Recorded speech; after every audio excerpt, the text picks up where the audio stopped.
Hello, welcome to the Organ Masterclass with Victor Akban. I am excited you picked up the offer and I want to welcome you to our first class.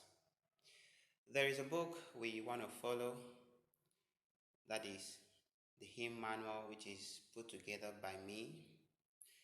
This book is divided into three sections, which we would follow, hand in hand. The first part of this book focuses on finger drilling exercises.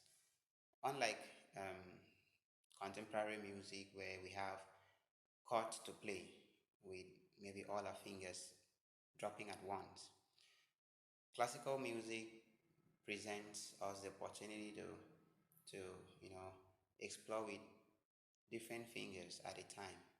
So the first part of the book will help our fingers, each of them, gain independence.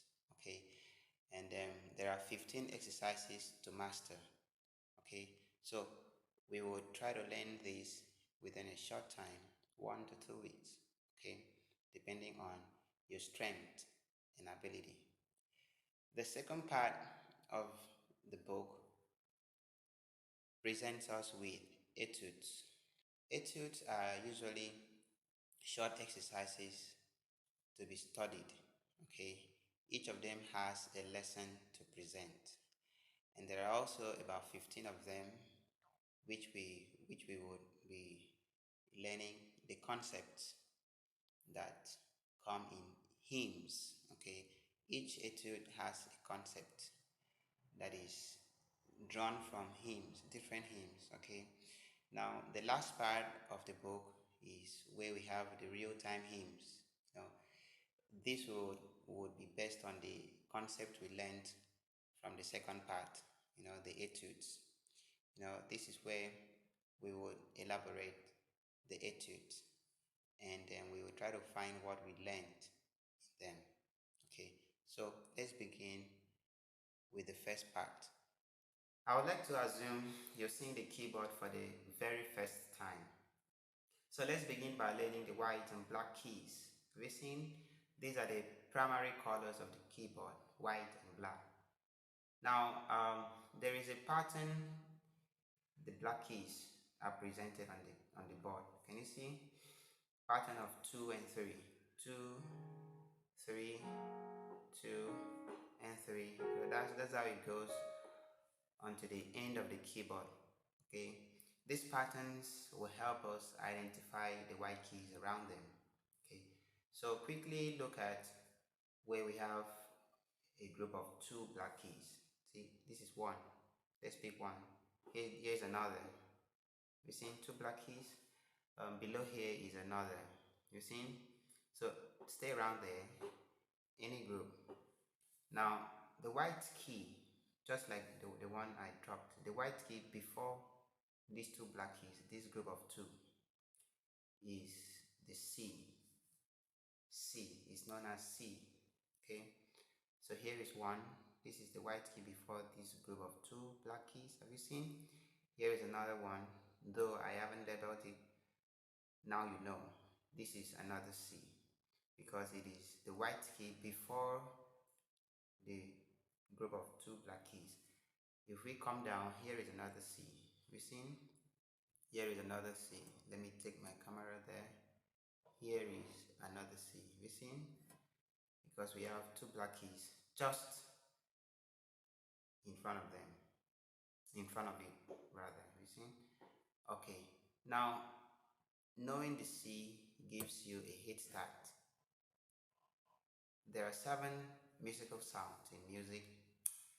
These are the first 7 letters of the English alphabet: A, B, C, D, E, F, G, A to G. Okay, so these sounds can be found on any instrument, be it trumpet, be it violin, be it keyboard, like the one here. Okay, these are the sounds we make music with. Naming the remaining white keys is as simple as saying your alphabet. So after C, we have D, and after D, we have E, F, G comes after F.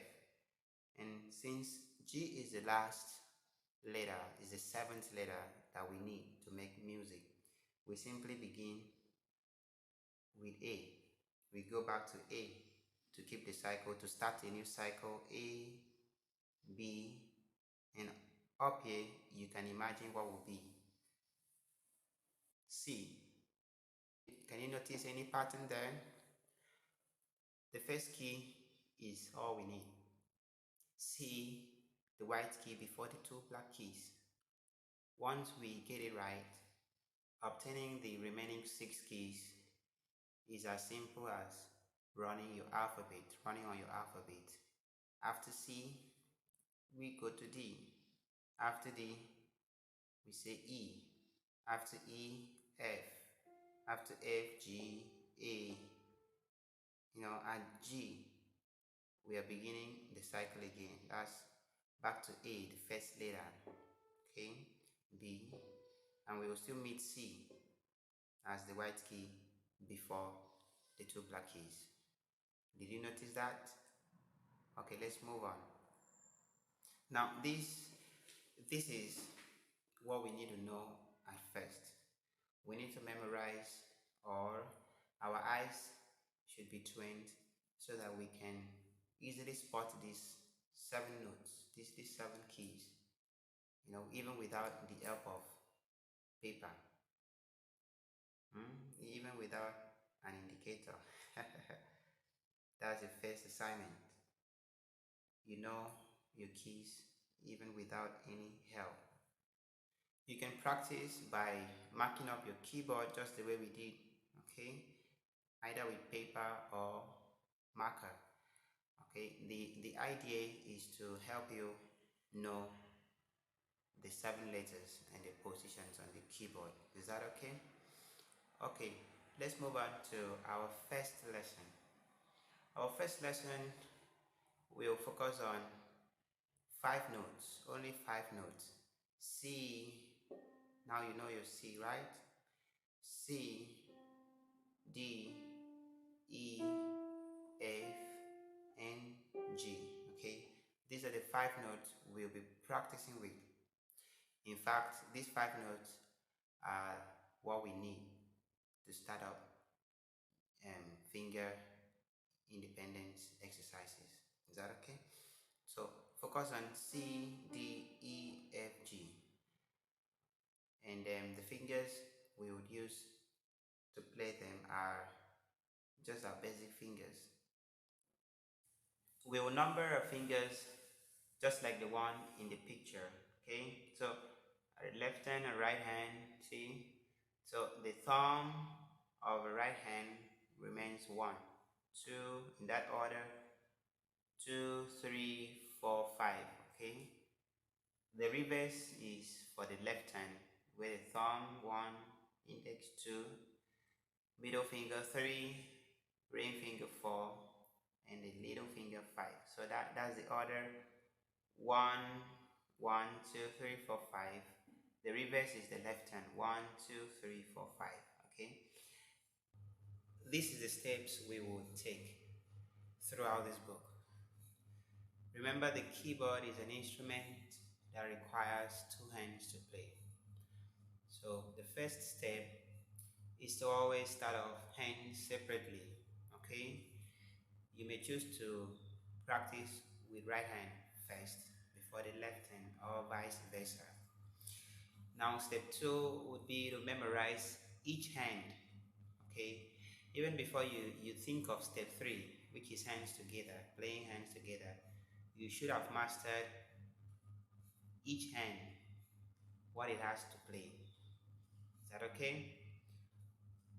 Whereas the last step we would always keep is to repeat step 1 and step 2 if only we find step 3 difficult. Is that okay? Please take note of this practice order, because it is what will help you gain speed. Music written for piano usually comes with two staff. The treble staff is the staff for the right hand, okay, and is always at the top, while the bass staff is the staff of the left hand, okay. It is usually the one below the treble. Now we want to learn how to play exercise number 1. Exercise number 1 has notes the same, okay. If you check closely, the notes on the treble staff are the same as the ones on the bass. Simply C, D, E, F, G. Remember the 5 notes we want to practice with. Okay, now think of each whole note as having 4 counts. Okay, so we would hold down C and count 4. 1, 2, 3, 4. Then move to D, which is the second note. 1, 2, 3, 4. Repeat that for E. 2, 3, 4. Go up to F. 1, 2. Still counting 4, 3, 4. 1. Now G. 2, 3, 4. Okay, that's the idea. Now, why we're counting and playing is to help our brain. Okay, 1, 2, 3, 4. 1, 2. Play and say out loud. 3, 4. 1, 2, 3, 4. 1, 2, 3, 4. Now on G. 1, 2, 3, 4. Do you understand? Okay, that is for the right hand. You have to repeat the same counting and notes for your left hand. I come to left hand, I play the C just below that which I played for the right hand. 1, 2, 3, 4. 1, 2, 3, 4. 1, 2, 3, 4. 1, 2, 3, 4. 1, 2, 3, 4. Okay, can we now play together? Put up your turn on your keyboard and let's do it together. After 4 we count and play. 1, 2, 3, 4.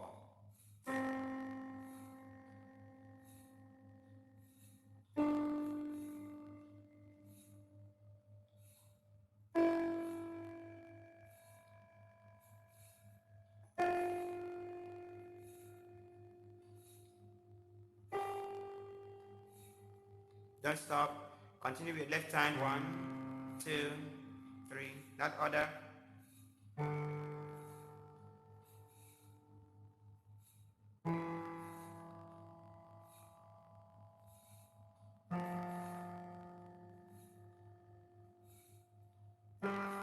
Okay, you can bring back your right hand and continue until you're so good at it. Is that okay? Now, this is what I want you to note. When you're positioning your fingers on the keyboard, okay, always ensure each finger is pointing a key.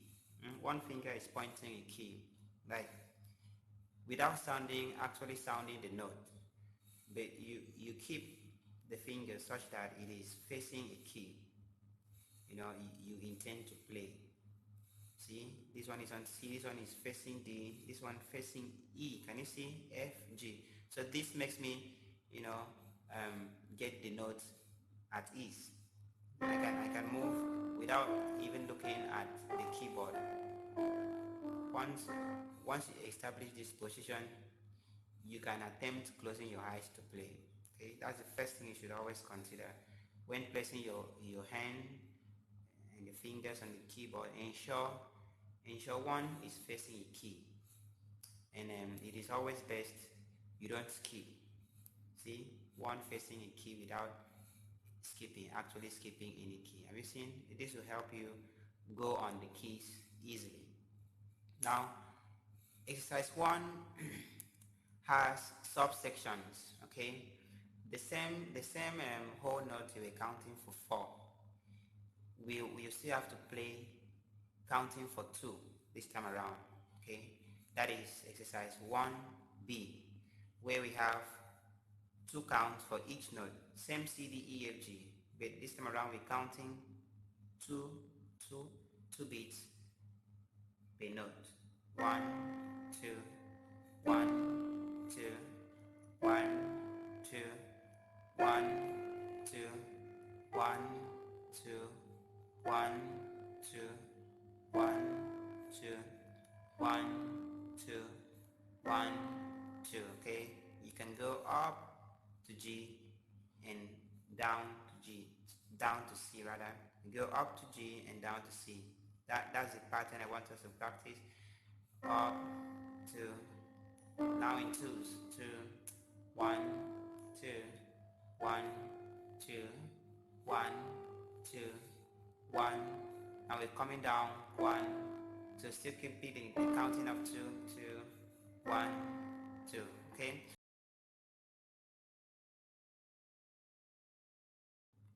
You can repeat that for your left hand. 1, 2, 1, 2, 1. Ensure the counting is even. 2, 1, 2, 1, 2, 1, 2, 1, 2, 1, 2.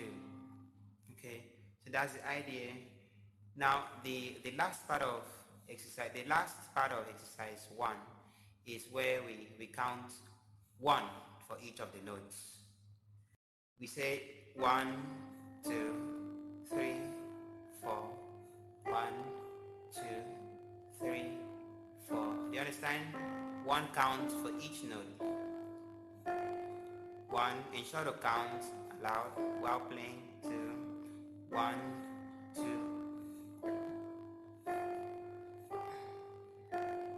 3, 4.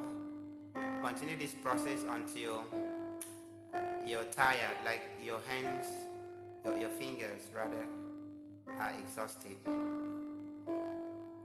And also practice until you can flow with them easily. Repeat the same idea for your left hand. 1, 2, 3, 4.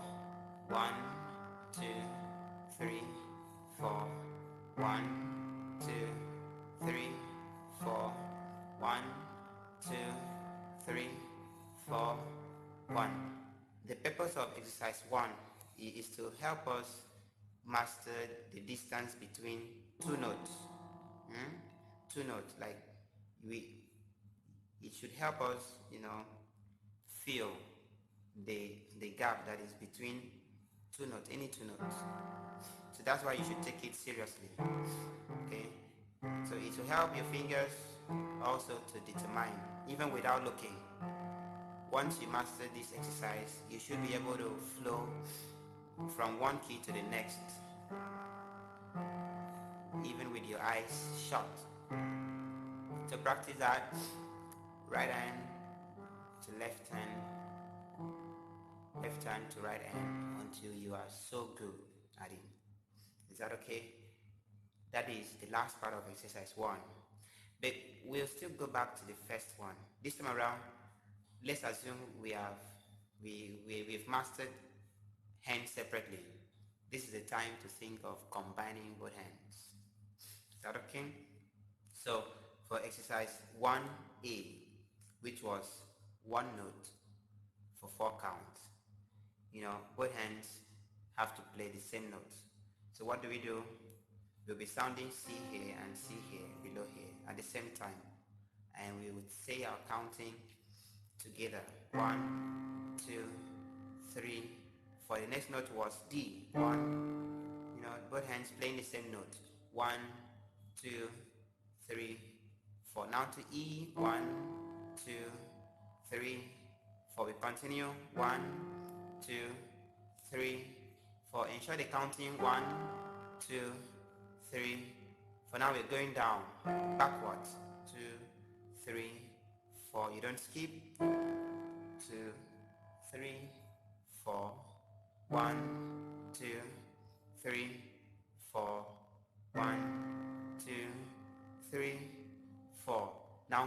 video and try that yourself. Both hands counting 4 and you're playing the same note at the same time.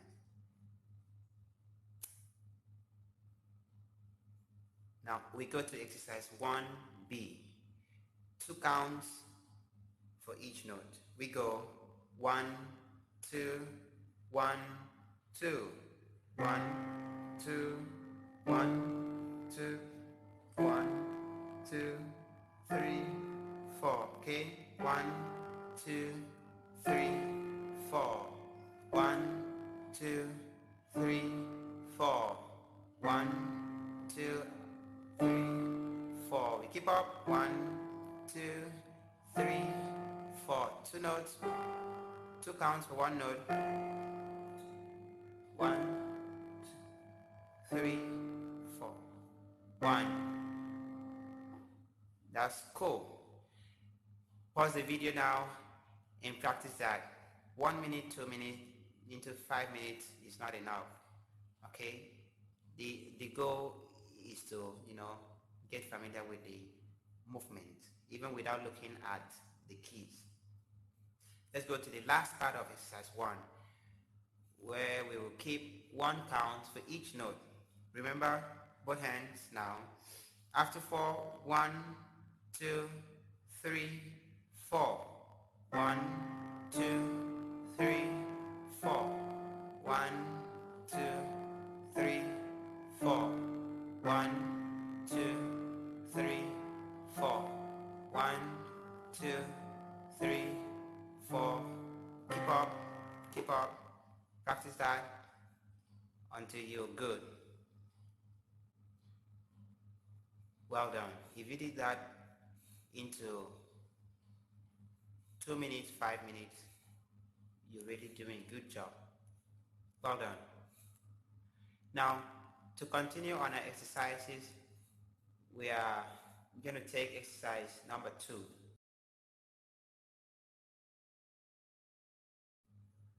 It is another common time exercise. This time around, we have fewer notes for the left hand. Can you see? The right hand notes are the same as exercise, what we had in exercise 1. C, D, E, F, G. Okay? Going up and coming down. The left hand has 2 notes, C and G. Okay? C in the first bar and G in the second bar. So this is how we're gonna do. Right hand doesn't change. 1 note for each count. 1, 2, 1, 3. Understand? That's the right hand. 1, 2, 3, 4. 1, 2, 3, 4. 1. Okay? That's the right hand. Whereas the left hand has only few notes. 2 notes in particular. C, we hold it down for 4 counts. 1, 2, 3, 4. Then we go to G. 1, 2, 3, 4. Back to C. 1, 2, 3, 4. Notice the fingers I'm using. 1, it doesn't change. 3, 4. Okay. C with the pinky finger. G with the thumb. Is that okay? That's the right order. Now, once you're done practicing hands separately, this is the time to think of hands together. So let's assume you're done practicing separate hands. It's now time to put both hands to use. So right hand is counting in 4, left hand is counting 1 note, the 4 counts. Okay, so right hand has 4 notes to play for each of the counts. Left hand has only 1 note to play for the 4 counts. Like this. 1, 2, 3, 4. 1, 2, 3, 4. 1, 2, 3, 4. 1, 2, 3, 4. 1, 2, 3, 4. 1, 2, 3, Was that very difficult? Now try it yourself. You can pause the video and practice hands separately first before you can think of hands together. If you did that well, well done. We move to exercise number 3. In this exercise, hands go in contrary motion. In other words, one hand is ascending while the other is descending. But they have the same notes to play, C, D, E, F, G. Right hand has C, D, E, F, G, okay? Same 1, 2, 3, 4 counts, okay, for each note. Whereas left hand is coming down from G, G, F, E, D, C, okay? So let's practice hands separately. 1, 2, 3, 4, 1, 2, 3, 4. Okay, do that until you're good. 1, 2, 3, 4. It's now time for left hand. Left hand begins with G. 1, and it's coming down.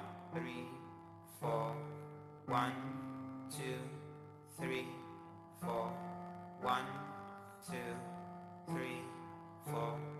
I think I'm good for hands together now. Okay, so after 4, I'll put both hands together like this. 1, 2, 3, 4. 1, 2, 3, 4. 1, 2, 3, 4. 1, 2, 3, 4. 1, 2, 3, 4. This is what you should be practicing all day. Practice until you can even play fast. You can play fast like this. Even you can try increasing the tempo just a little and see how you can manage it. You can even try faster. Yes, even faster.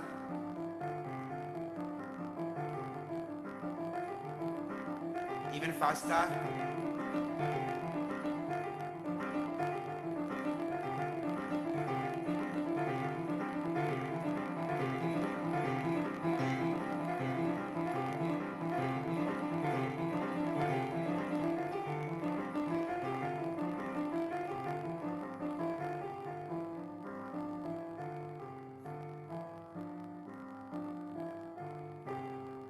Good.